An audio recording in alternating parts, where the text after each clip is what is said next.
E por isso que ele é tão importante. Olhando para o primeiro século e olhando para os tempos de hoje, eu volto a dizer aquilo que eu disse semana passada. As pessoas até dão importância para Cristo, mas tiram a primazia de Jesus, mas tiram o primeiro lugar de Jesus. Jesus é importante, mas não tem o primeiro lugar. E nesse momento da história, Paulo está escrevendo para essa igreja e confrontando isso, dizendo: não, Cristo tem a primazia, Cristo tem o primeiro lugar. Amém, gente? Amém. Eu lembro que eu dei alguns exemplos de algumas religiões e pensamentos filosóficos que eles entendiam que Cristo tinha importância, mas Cristo era alguém que da origem de Deus somente. Para outros, Cristo é mais um mediador, para outros, Cristo é somente um grande profeta. Mas nós cremos, além disso, nós cremos que Cristo é co-igual a Deus, é coexistente com Deus. Cristo é a segunda pessoa da Trindade e nós cremos que Ele é Deus, irmãos. Aleluia. E nesse sentido, eu quero te convidar, com muito cuidado, olhar para a pessoa de Cristo, para a sua obra redentora, a fim de que a gente seja de fato transformado, irmãos. O Evangelho é poder, eu creio que o Evangelho é poder, nós sabemos disso, e quando nós estamos anunciando sobre a pessoa de Cristo, nós cremos que você está sendo transformado por daí. Glória a Deus. Amém, irmãos? Amém. Glória a Deus. Eu vou ler o texto que a gente leu semana passada.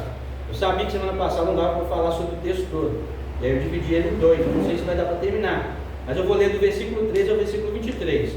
O texto que a gente vai expor é do 18 ao 23, mas vamos ler do 13 ao 23, vai nos dar uma compreensão mais completa a respeito do que Paulo está aqui buscando com essa igreja. Amém?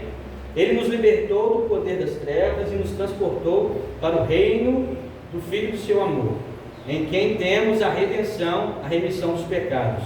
Ele é a imagem do Deus invisível, o primogênito de toda a criação, pois dele foram criadas todas as coisas nos céus e sobre a terra, as visíveis e as invisíveis, sejam tronos, sejam soberanias, quer principados, quer potestades, tudo foi criado por meio dele e para ele. Ele é antes de todas as coisas e nele tudo subsiste. Até aqui a gente falou semana passada, agora versículo 18. Ele é a cabeça do corpo, que é a igreja. Ele é o princípio, o primogênito dentre os mortos, para ter a primazia em todas as coisas. De novo Paulo aí, enfatizando a primazia de Cristo. Porque, 19, porque Deus achou por bem que nele residisse toda a plenitude, e que havendo feito a paz pelo seu sangue, pelo sangue da sua cruz, por meio dele reconciliasse consigo mesmo todas as coisas, quer sobre a terra, quer nos céus. E vocês, que no passado eram estranhos e inimigos no entendimento pelas obras, mas que praticavam agora, porém, ele os reconciliou no corpo da sua carne, mediante a sua morte, para apresentá-los diante dele, santos, indesculpáveis e irrepreensíveis. Se é que vocês permanecem na fé, alicerçados e firmes, não se deixando afastar da esperança do Evangelho, que vocês ouviram e que foi pregado a toda criatura debaixo do céu, e do qual eu, Paulo, me tornei ministro. Amém, irmãos? Amém. Feche aí seus olhos mais uma vez. Quero orar com você. Depois a gente vai para o texto. Bom, Senhor, mais uma vez nós nos colocamos de forma humilde diante do Senhor, em oração, e pedimos que o Teu Espírito esteja sobre nós nesse momento da ministração da Tua palavra, Senhor. Pedimos, Senhor, nos capacita para recebermos a Tua boa semente, nos conduza nesse momento, Senhor.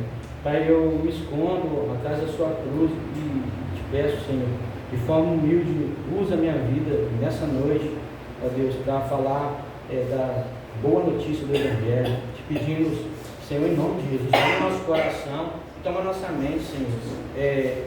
Nos desconecte de todos os problemas exteriores que estamos passando. Te pedimos, Senhor, nos atrai, Senhor, nos atrai. Sabemos que é o Senhor que nos traz para perto. Te pedimos, pedimos, Senhor, nos traz para perto, que os nossos olhos estejam atentos em Ti nessa noite, Pai. Pai, te pedimos que toda distração, Senhor, ó Deus, ó Deus, falta de atenção na Tua palavra, Senhor, ó Deus, possa se cessar nesse momento e que nossos olhos estejam somente em Ti, Pai. Em nome de Jesus, amém. Amém. Queridos, como nós vemos aqui, dá para perceber como é importante essa carta a nós. A gente percebe que, pelas palavras de Paulo, como a pessoa e as doutrinas de Cristo, elas eram atacadas. Paulo sai a essa defesa e começa a refutar os hereges que estavam, nesse momento, tentando infiltrar nessa igreja. E a gente percebe quem Cristo naquilo que Paulo, inspirado pelo Espírito Santo, escreve. Como a gente falou semana passada, a respeito da divindade, ele é a imagem do Deus invisível, o texto vai dizer. Vai dizer que nele habita toda a plenitude da divindade. Então, Jesus é Deus, irmãos.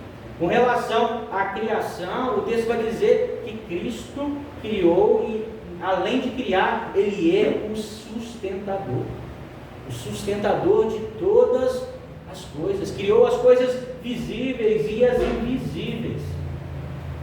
Deu propósito a tudo. Ele é a fonte, Ele é a origem de toda a criação. Com relação à salvação, Cristo é aquele que nos transportou. Eu falei domingo passado, meu irmão, você não poderia se salvar. Você poderia chorar, você poderia lamuriar, você poderia fazer qualquer coisa, mas você não teria a condição de se salvar. Quem te salva? Cristo. Então, com relação à salvação, Ele é aquele que nos redime, porque Ele nos comprou com o seu sangue. Ele é aquele também que nos perdoa. Amém? Glória a Deus, quanta graça existe nisso. E agora a gente vai perceber que Paulo vai falar da relação de Cristo com sua igreja. Com sua igreja. Porque no versículo 18, Paulo vai fazer a afirmação de que ele é o cabeça da igreja. Ele é o dono da igreja. É quem dirige, é quem protege, é quem sustenta. Amém? Então olha só o que ele vai dizer. Ele é o cabeça do corpo que é a igreja. Glória a Jesus. Ele é o princípio, o primogênito dentre os mortos, para ter a primazia em todas as coisas. Se a gente for olhar para as cartas do apóstolo Paulo, você vai perceber que Paulo já estava usando a analogia de corpo. Mas Paulo não tinha falado que Cristo ainda era o cabeça ainda aqui. Cristo falava que nós éramos membros de um só corpo. Agora, para defender quem Cristo é com relação à igreja, Paulo vai afirmar: o cabeça, o dono é Cristo Jesus. Amém, irmãos? Amém. Sem Cristo não existe igreja, irmãos. Então, com relação à igreja, Cristo também tem a primazia. Cristo tem a primazia na criação, Cristo tem primazia na redenção, Cristo tem primazia na igreja. Glória a Deus. Glória a Deus, irmão. O primeiro lugar na igreja é de Cristo Jesus, irmão. Não tem como viver a vida de igreja a parte de Cristo. Como ser igreja sem ter Cristo? Sem Cristo não existe igreja. Sem Cristo não existe vida. Igreja morta, igreja sem Jesus, irmãos. Amém? Então por isso Paulo está falando, olha só, Cristo, Ele é o Senhor, Ele é o dono, e não tem outro que substitui Cristo, irmão. Ninguém é o fundamento da igreja que não seja Jesus Cristo. Nem o Papa, nem outro homem que existiu, que existe ou que vai existir. Cristo, Ele é o fundador e Ele é o fundamento, o edificador e protetor da igreja. Vários líderes podem fundar várias denominações, mas quem fundou a igreja é Cristo Jesus. Por isso ele é o cabeça. Então assim, Cristo é o cabeça. Amém? Você tem essa consciência no seu espírito. Cristo é o dono da igreja. Independente do lugar que você congrega, de forma universal, Cristo é o dono da igreja. De forma local, Cristo é o dono da igreja. Pelo menos dessa.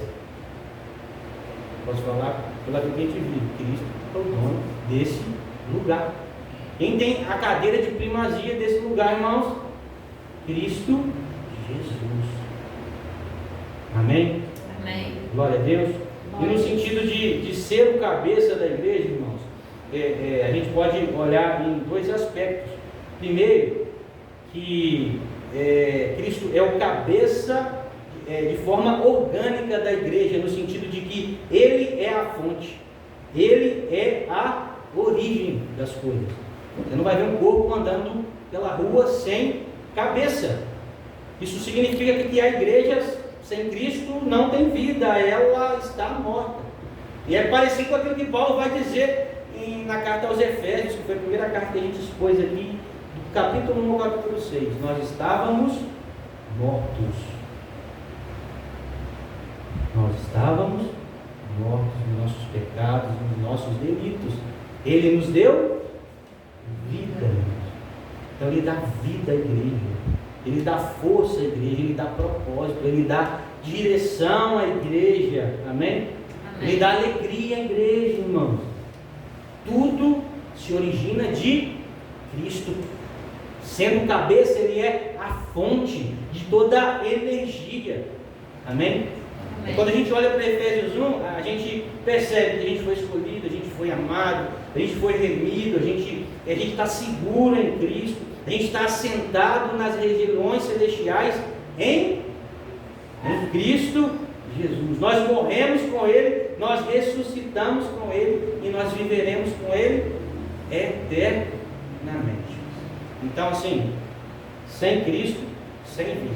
Então Ele é o cabeça, e olhando no sentido de que Ele é a origem, e Ele é o cabeça no sentido de que Ele governa, Ele tem o controle, Ele vai dirigir a vida da igreja, Ele tem toda a autoridade. O corpo pode agir, irmãos, mas quem comanda?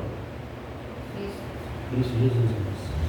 Ele pode se mover, mas sob qual direção, irmãos? É sobre as direções de Cristo. Porque quem inspira a igreja, irmãos? A pessoa de... Quem controla a igreja, irmão? A pessoa de Cristo. Sem Cristo, a igreja entra em colapso. Amém? Amém. Dá para viver sem Cristo, irmão? Não. A igreja vai entrar em movimento de se destruir, de autodestruição sem Cristo. Então, assim, Cristo é o cabeça no sentido de ser a fonte, ser a origem. Cristo é o cabeça no sentido de que Ele governa, tem toda a autoridade, e é Ele que dá as diretrizes de todas as coisas, amém?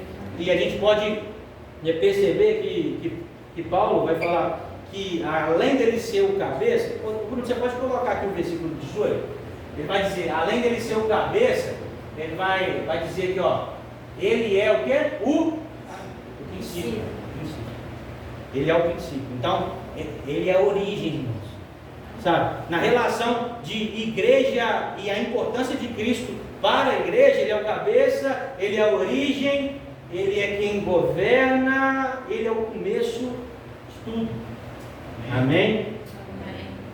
Amém. Tem uma frase que vai dizer que aonde está Pedro, está o quê? A igreja. A frase é mentirosa. Aonde está Cristo, ali está. Amém? Aonde está Cristo, ali está a igreja. Quem enche a igreja de dons, irmãos? Quem enche a igreja de dons, irmãos? Quem reparte os dons com a igreja? Cristo. Quem enche a igreja de poder? Espírito, Cristo. Quem revela a sua palavra? Cristo Jesus. Então quem toma o lugar de Cristo, toma o lugar de Cristo por usurpação. Porque esse lugar é de Cristo, irmãos. Esse lugar, obrigado, Miguelzinho, isso é sensacional. Cristo não tem rival, irmãos, com relação à sua igreja ou qualquer outra coisa. Cristo tem, sim, a supremacia de todas as coisas, a preeminência, o primeiro lugar. Amém? Então a igreja é de Cristo, porque a ideia foi de quem fazer a igreja, irmão? Foi sua? Né? O plano foi de quem? Assim, quem teve a vontade de criar a igreja? A obra assim, do seu penoso trabalho é de quem? De Cristo Jesus. Então, nesse sentido, Cristo é o princípio também. Ele é o cabeça, ele é o princípio. Nós somos resultados do seu amor. Amém? Ele nos guarda, né? Ele nos protege, ele cuida de nós, somos resultado e objeto desse amor. Além disso tudo, o terceiro ponto aqui do versículo 18, ele vai dizer, ele é o cabeça, ele é o princípio, e agora ele é o quê? Veja, gente, meu coração. O primogênito dentre os mortos. Primogênito dentre os mortos. A ressurreição de Cristo é a razão para a igreja existir, irmãos. Por isso Paulo está falando aqui, ele é o primogênito dos mortos. Se Cristo não houvesse ressuscitado, não haveria igreja. Por que nos reunimos aqui, irmãos? Porque Cristo ressuscitou, irmãos. Porque Cristo ressuscitou, por isso ele é o primogênito dos mortos. Eu vi uma frase que é sensacional. A frase é o seguinte: o sepulcro vazio é o berço de onde nasceu a igreja. Então nós podemos celebrar lá João 20, o sepulcro vazio, porque ali é o berço de onde nasce a igreja, irmãos. Cristo ressuscita, Cristo é o primogênito dentre os mortos. Ele tem todo o poder, e o poder que ressuscitou Jesus dentre os mortos está sobre a igreja. O poder que ressuscitou Jesus dos mortos, para colocar nesse lugar de primogênito dentre os mortos, está sobre aqueles que estão em Cristo, que são a sua igreja. Por isso ele é o primogênito dentre os mortos. Cristo, ele triunfa sobre a morte, irmãos. Qual é a diferença de Jesus e Lázaro, irmãos? Lázaro está morto, irmãos. Jesus venceu a morte eternamente. Por isso ele é o primogênito entre os mortos. Lázaro ressuscitou primeiro que Jesus, porque foi ressuscitado por Jesus, mas morreu de novo, passou por mais uma morte. Cristo ressuscitou eternamente, e essa é a promessa para a sua igreja, glória eterna. Amém? Então a relação de Cristo com a igreja, além dele ser o cabeça, além dele ser o princípio, ele é o primogênito dentre os mortos. E é por isso que Jesus vai dizer em João 11, Jesus afirmou: eu sou a ressurreição e a vida, aquele que crê em mim, ainda que morra, viverá, irmãos. Sua esperança está nisso, irmãos. Então assim, o nosso herói não é alguém que está morto. Amém? Nosso Deus não é alguém que está morto, mas alguém que vive eternamente e que reparte vida conosco, irmãos. Ele vive e reparte sua vida comigo e com você, irmãos. Amém? Por isso ele é o primogênito entre os mortos. E aí assim, o quarto ponto do versículo 18, que além dele ser primogênito dentre os mortos, vai dizer que é para ele ter primazia, ou primeiro lugar, em todas as coisas. Sabe assim, aí eu queria te falar de forma individual. Cristo tem primazia na sua vida em todos os âmbitos? Amém. Sim. Analisa, irmão. Se quiser, feche o seu olho aí, pode fechar. Não dorme não, em nome de Jesus. Rapidinho. Cristo tem em primeiro lugar na sua vida, em tudo. Porque é isso que o texto está dizendo, olha só. E tudo isso, ele é corpo, ele é princípio, ele é primogênito dentre os mortos, para ter primeiro lugar. Então, não tem rival. E assim, Cristo, na sua vida, existem rivais, sabe? Ele precisa rivalizar em algumas áreas da sua vida. Cristo é em primeiro lugar no seu tempo, na sua agenda, recursos, família. Cristo é o primeiro lugar, irmãos, em todas as coisas. Porque se não for, irmãos, a gente está em desacordo com as verdades das Escrituras. Porque assim, a afirmação é o seguinte: não adianta, não tem rival. Cristo tem preeminência. Cristo é primeiro lugar, acabou. Assim, na sua vida, Cristo é primeiro lugar. É o centro de todas as coisas. Que se sujeita a Cristo, irmãos? Tudo. Cristo se sujeita ao quê? Principalmente na relação conosco. Tem que ser a nada. Pelo contrário, nós nos sujeitamos a quem Ele é. Amém? Glória a Deus. Eu separei alguns textos, vou falar de forma muito rápida aqui. Ó. Filipenses 2,9. O Pai o exaltou, Ele deu o nome acima de todo nome. João 3,31. Foi feito Senhor, Atos 2,36. Foi feito Senhor e Cristo. João 3,31. Exaltado sobre todos. Romanos 14,9. Ele é o Senhor de vivos e de mortos. Hebreus 3,3. Tem mais glória do que os maiores dos homens. Hebreus 1,5. Seu nome é mais glorioso do que os dos anjos. Apocalipse 1,11. Ele é alfa, ele é ômega. Efésios 1,22. Tem todas as coisas debaixo dos seus pés. 1 Pedro 3,22. Todas as coisas estão sujeitas a ele. Todos esses textos, eles vão apontar para quê? Cristo não tem rival. Cristo tem em primeiro lugar. E além disso, o texto vai dizer que nele habita toda a plenitude. O que significa isso, queridos? Todos os atributos divinos, todos os poderes estão na pessoa de Cristo, somados. Todos os atributos somados estão na pessoa de Cristo. Isso reside nele.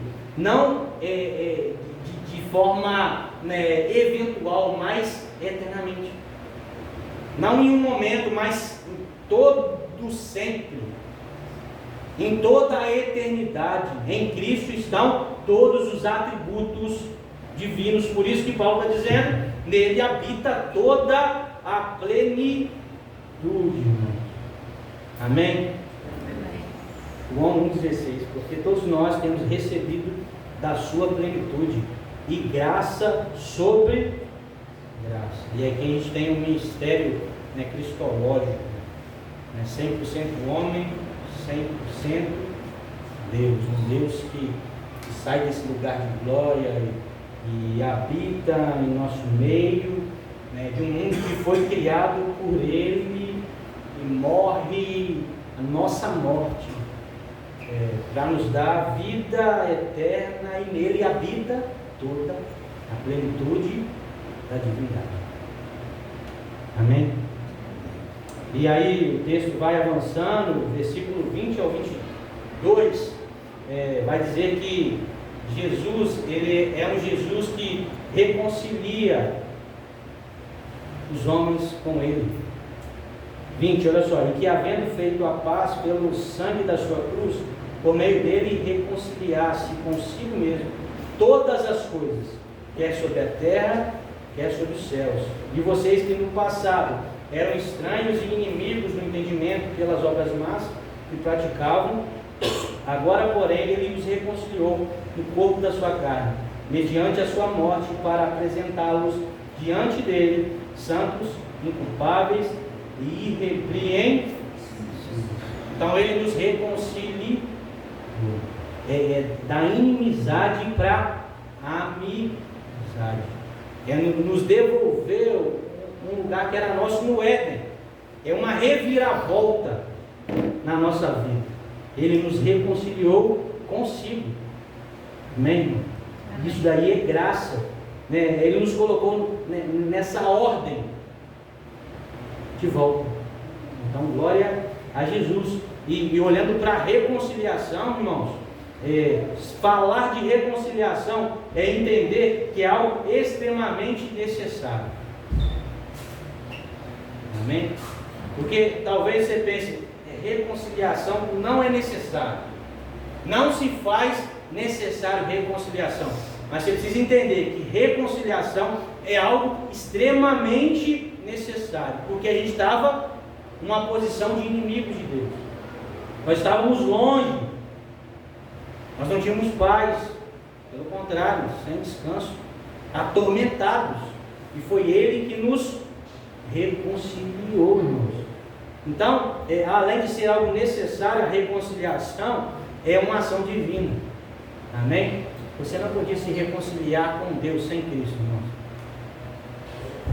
Você não podia. O homem não busca Deus, irmãos. É Deus que nos busca. É Deus que nos traz para perto, irmãos.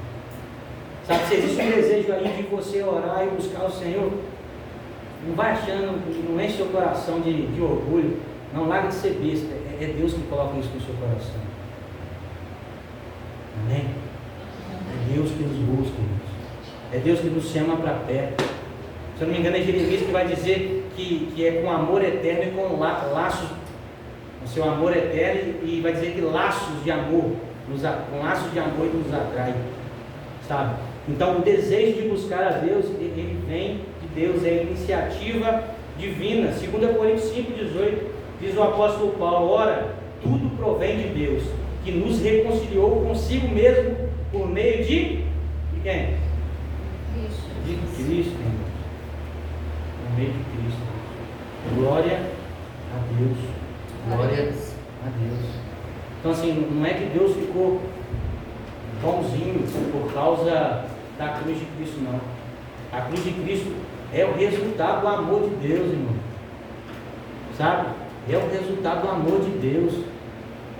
Deus dá o Filho, agradou Ele moer o Filho, para que a gente voltasse a essa relação com Ele. Amém?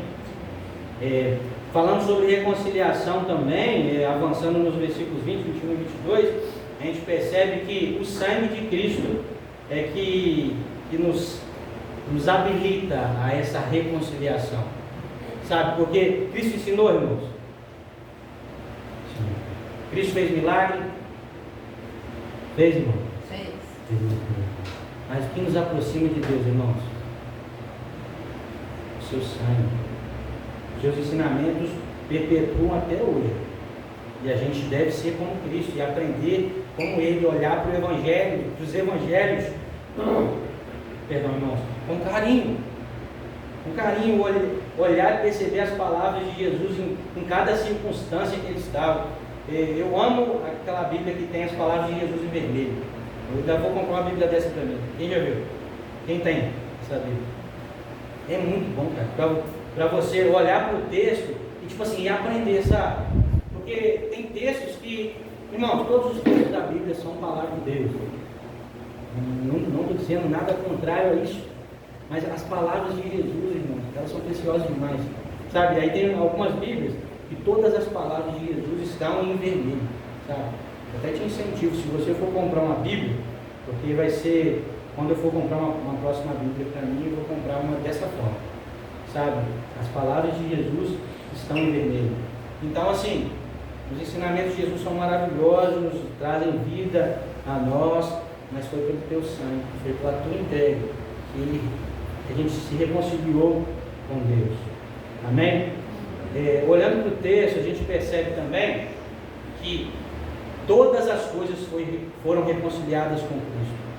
E a gente percebe que o cosmos, né, o universo criado também é reconciliado, tudo converge a Cristo, sabe? Quando a gente percebe a queda dos nossos pais, no sentido de olhar para Adão e olhar para Eva, a gente percebe que a harmonia perfeita que havia entre o cosmos e o ser humano, ela é quebrada, mas a relação entre o cosmos também foi ferida por conta do pecado. Se você for olhar para Romanos 8, você vai perceber como a criação geme, está sujeita à inutilidade, está sujeita à vaidade. E o que Paulo está falando agora para essa igreja aqui é o seguinte, que não só os homens, a humanidade foi reconciliada por Cristo, mas que também, fazendo relação com Romanos 8, a natureza aguarda a segunda vinda de Cristo, porque ela também será restaurada de forma totalitária. Amém? Amém. Glória a Jesus. Olha, Romanos 8, 20, toda a criação ficou sujeita à vaidade. Em algumas versões inutilidade. O significado disso seria, lá no Éden, a natureza foi feita para um objetivo, mas pelo pecado, agora a natureza não consegue entregar de forma total, né, com relação à forma que ela foi criada. Vocês entenderam? A natureza não consegue entregar mais tudo o que ela entregaria sem o pecado. No Éden, ela entregava aquilo que ela não entrega agora. A gente vai ver catástrofes em todo o mundo, em todo o universo. Então agora a natureza aguarda a revelação de Cristo na sua segunda vinda, e ela também vai ser restaurada, não só nós, né? Quer dizer que, Romanos 8, 22, toda a criação geme, aguardando o tempo da sua redenção. Amém, irmãos? Amém. Glória a Jesus. Então Cristo tem primazia nisso tudo. E o texto, né, caminhando para o seu final, vai falar a respeito das bênçãos da reconciliação. Primeiro é paz. Ele vai dizer isso, que agora nós temos paz com Deus. E ter paz com Deus é mais do que sair desse estado de hostilidade, no sentido de que nós estávamos em guerra com Deus. Lembra disso? Sempre digo isso, que sem Cristo nós estamos em guerra com Deus. Não existe paz entre nós e Deus. E essa paz é muito além do que sair desse lugar de hostilidade contra Deus. O ser humano está no pecado, mas também indica, não existe barreiras, irmãos, entre nós e Deus. Amém? O muro está quebrado de separação. Nós estamos em Cristo Jesus e temos total reconciliação com Deus. Amém? Em 2 semanas atrás a gente falou em Romanos 8, versículo 1, não existe mais condenação para aqueles que estão em Jesus. Então, a bênção da reconciliação é ter paz com Deus.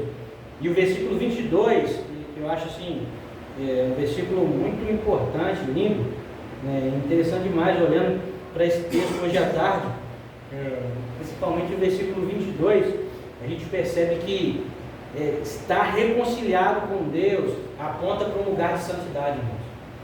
Você está no versículo 22, irmão?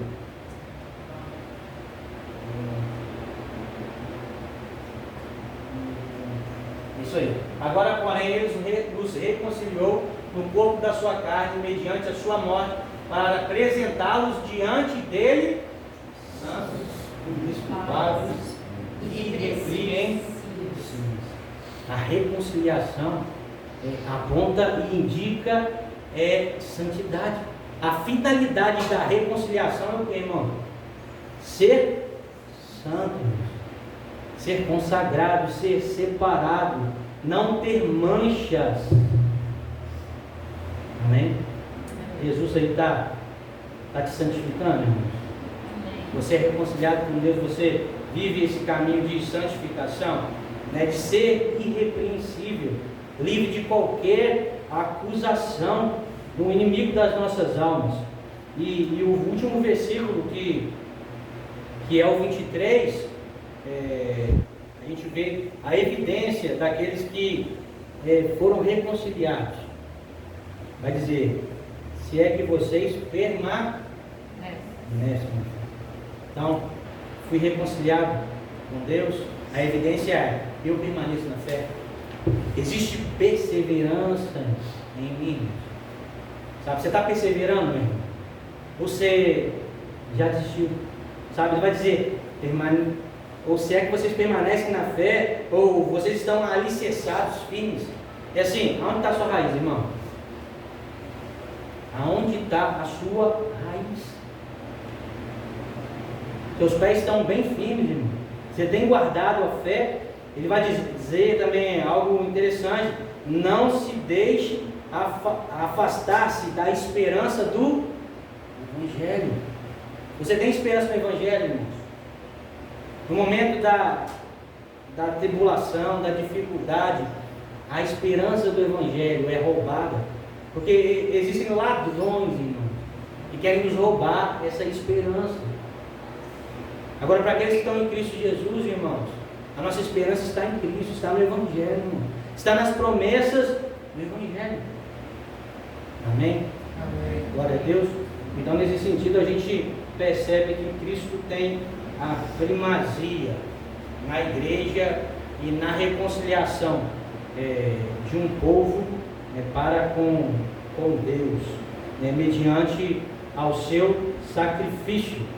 Nesse sentido, a gente caminha em santidade, amém?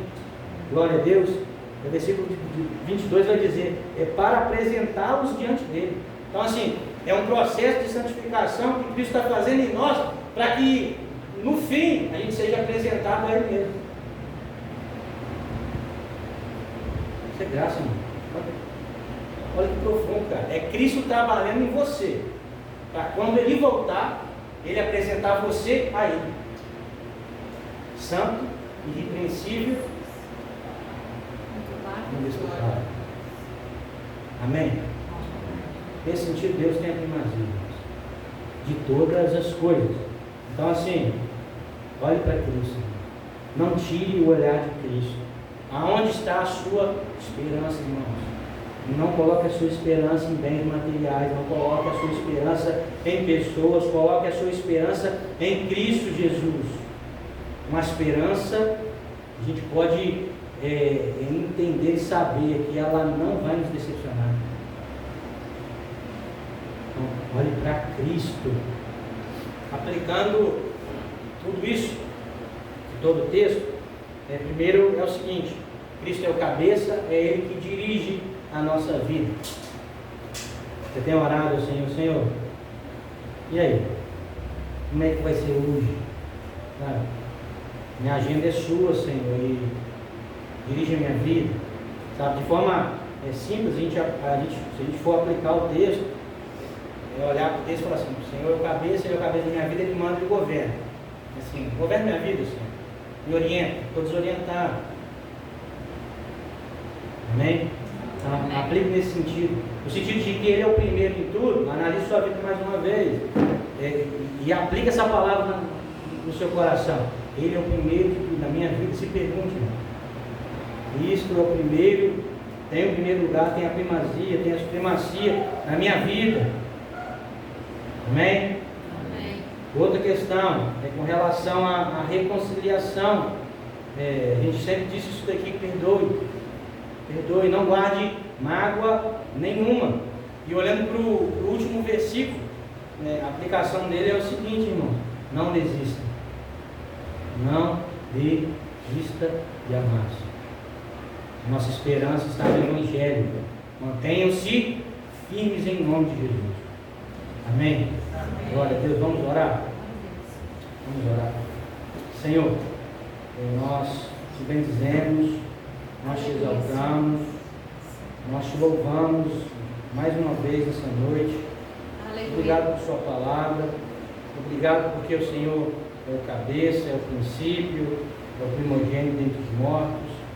Obrigado pelo teu sangue que nos reconcilia com Deus Pai. Senhor, nos mantenha santos, indesculpáveis, irrepreensíveis. Em nome de Jesus, Senhor.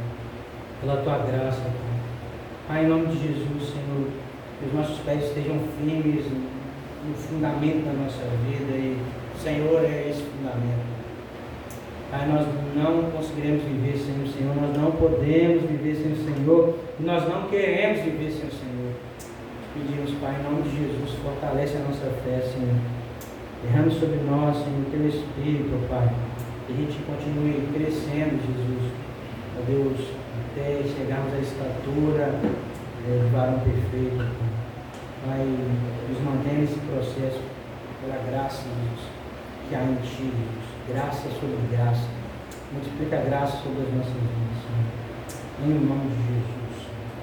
Em nome de Deus Pai, que a graça do Filho, a comunhão, a consolação do Espírito Santo esteja com você, hoje e para todos sempre. Amém. Amém.